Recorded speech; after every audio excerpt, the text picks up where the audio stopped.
Hello viewers, আজকে আমি শেখাবো ভিলুকআপ অ্যান্ড ইফ এর কম্বিনেশন কিভাবে আমরা এক্সেল ফাইলে ইউজ করব।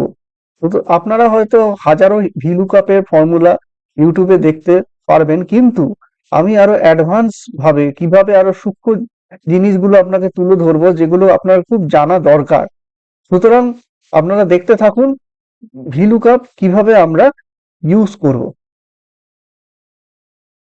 এবার আমরা সরাসরি চলে এসেছি এক্সেল ফাইলে। আমি অলরেডি একটা টেবিল ক্রিয়েট করে রেখেছি, অলরেডি দেখতে পাচ্ছেন, এবং পাশে আরেকটা টেবিল ক্রিয়েট করে রেখেছি, যেটা আপনারা ভিলুকআপ ফর্মুলাটা কিভাবে ইউজ করব দেখাবো। সুতরাং এখানে দেখুন, ফার্স্টে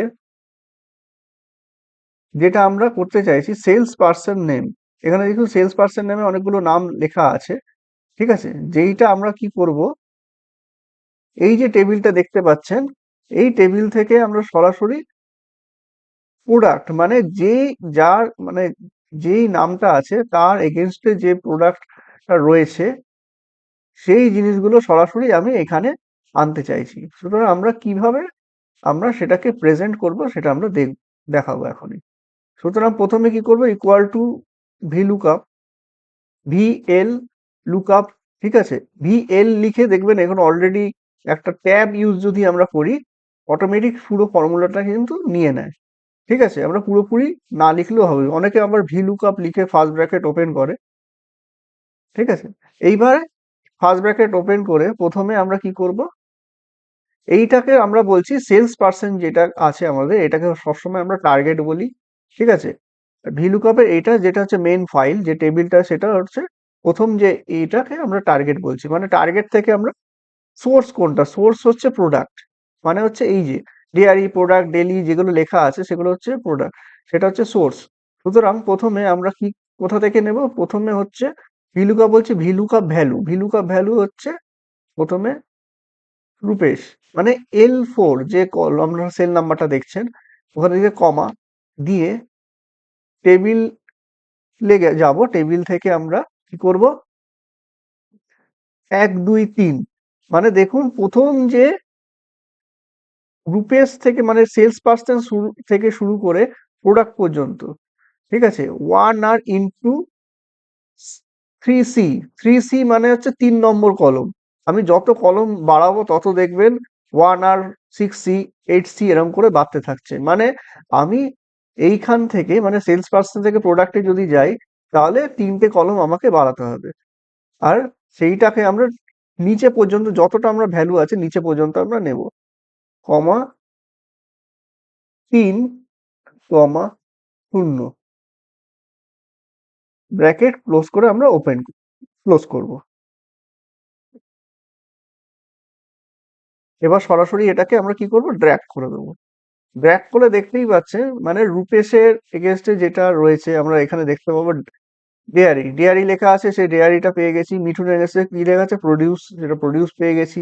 রিয়ার এগেনস্টে কি আছে, প্রডিউস লেখা আছে, ঠিক আছে। আকাশে মানে ডেয়ারি, ঠিক আছে। বিকাশে কি লেখা আছে, ডেয়ারি। এই তো এরকম করে অনেকগুলো আমরা কিন্তু নিচের দিকে দেখুন আরো অনেকগুলো নাম লেখা আছে, ঠিক আছে।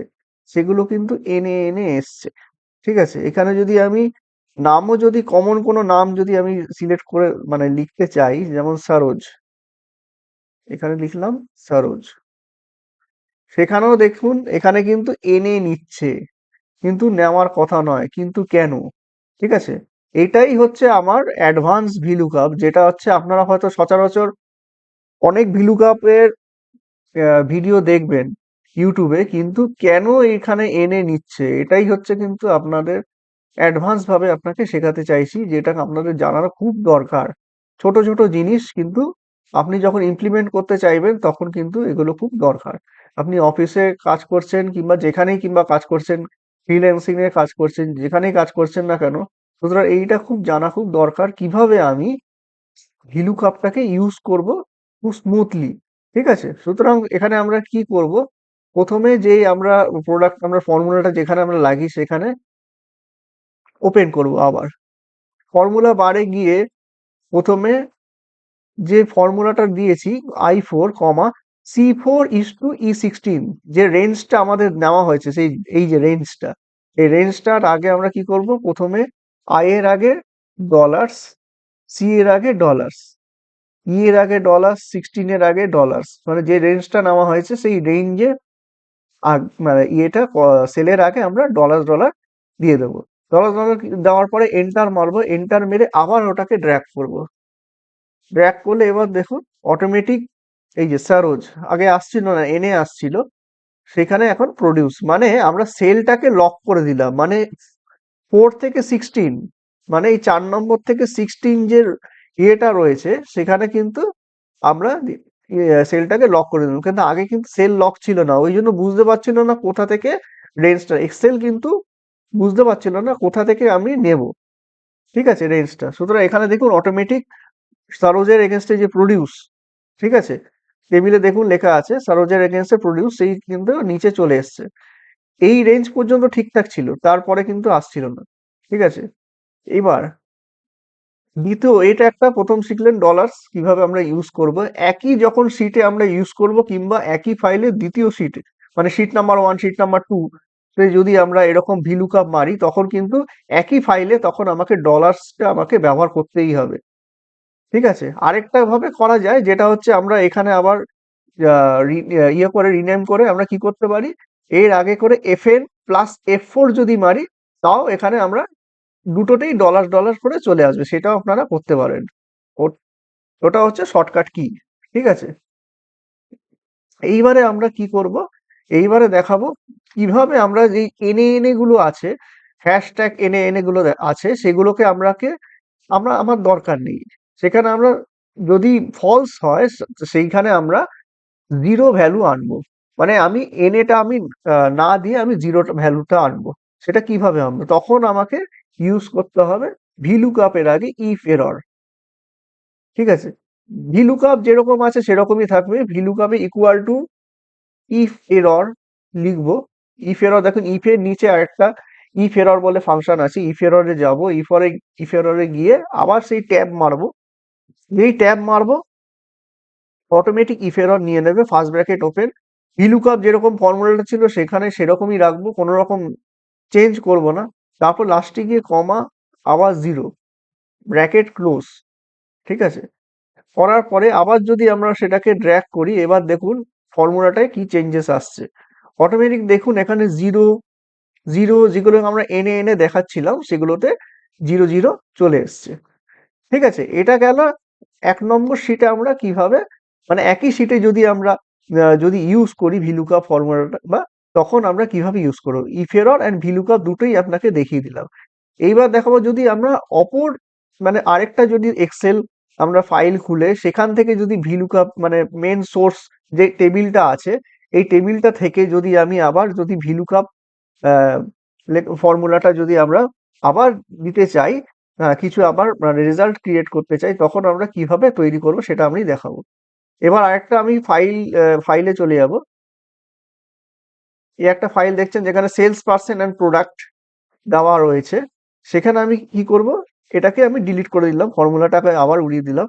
এখানে কি করব, প্রোডাক্টের জায়গায় আবার সেই same case, VLOOKUP equal to VLOOKUP দিয়ে ফার্স্ট ব্র্যাকেট ওপেন, কমা A2, মানে যেহেতু এখানে হচ্ছে টার্গেট, এই সেলস পার্সন যে পুরো কলমটাই হচ্ছে টার্গেট, A2 কমা, ঠিক আছে,